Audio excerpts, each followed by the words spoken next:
I'm Emilio Pasmino, and this is the curly-tailed lizard.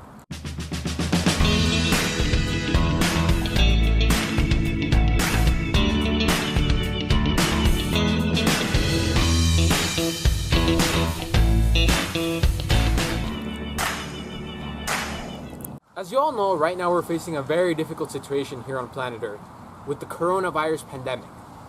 So instead of heading off to somewhere like the Everglades and searching for exotic creatures, we're gonna adhere to the stay-at-home order and look for wildlife right here in our backyard.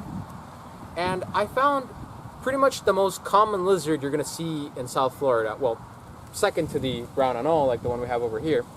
But this guy in my hand is the curly-tailed lizard. The reason these guys are called the curly-tailed lizard is because a lot of the time you're gonna see them on rocks and stuff, and they're actually going to have their tails in this sort of spiral form, like that.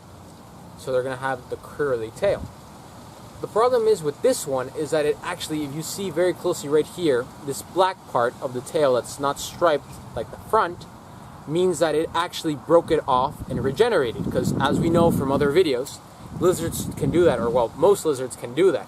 Where if a predator comes by, they can break off their tail as a distraction, and then later it's going to grow back. However, when it grows back, it's a different color, and it doesn't have as much flexibility, so it probably has to keep it straight. So while this is a curly-tailed lizard, it can't curl its tail. Like pretty much every other lizard you're going to see here, except for the green anole, these guys are considered an invasive species. They're originally from the Bahamas and Cuba.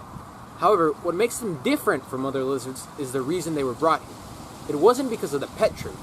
It was actually because in the 1940s, a farmer did an experiment where he thought that these guys would be able to control some of the pests in the sugarcane plantations in Palm Beach. And he released, I think, about 40 of them or something.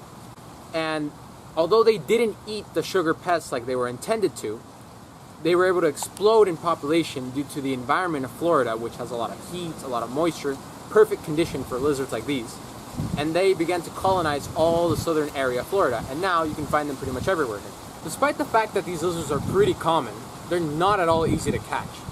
That's because they're very fast, and they're usually not very far away from a rock or their burrow, which they can just hide in. Now, there are a few characteristics of the morphology of this lizard that I'm going to point out, including the hard head, softer body, the sort of ridge of spikes that runs down the length of the body vertically, and these scales that are smooth if you rub them one way, but are very abrasive if you go the other. Then you have the sharp little claws, and oop, see, he wants to bite me. This is very similar to another lizard I caught back in Ecuador called the whirl-tail iguana. They're almost the same size. They serve pretty much the same ecological niche in both of their habitats respectively. The only difference is that this guy can curl its tail. Their diet consists mostly of insects and other lizards, which they chase down using their speeds and then bite with their powerful jaws.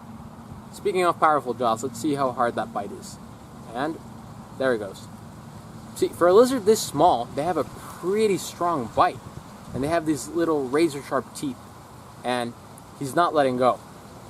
For future reference, if you want an animal with curved teeth to let you go, like for example a lizard or a large snake, never try to pull your finger out because that'll actually end up tearing more of your skin.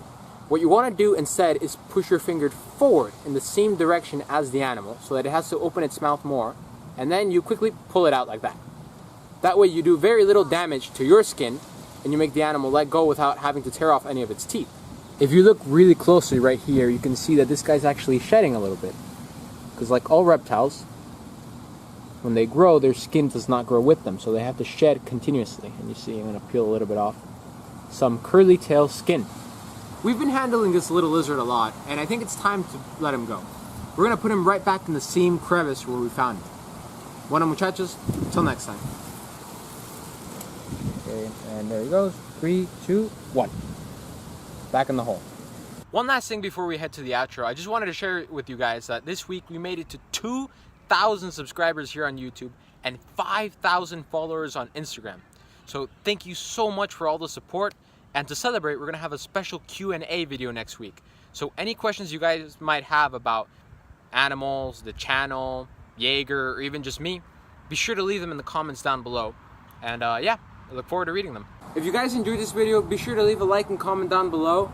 And if you haven't already, subscribe so you don't miss out on any new adventures by clicking the channel icon right above. Or click here to watch another video.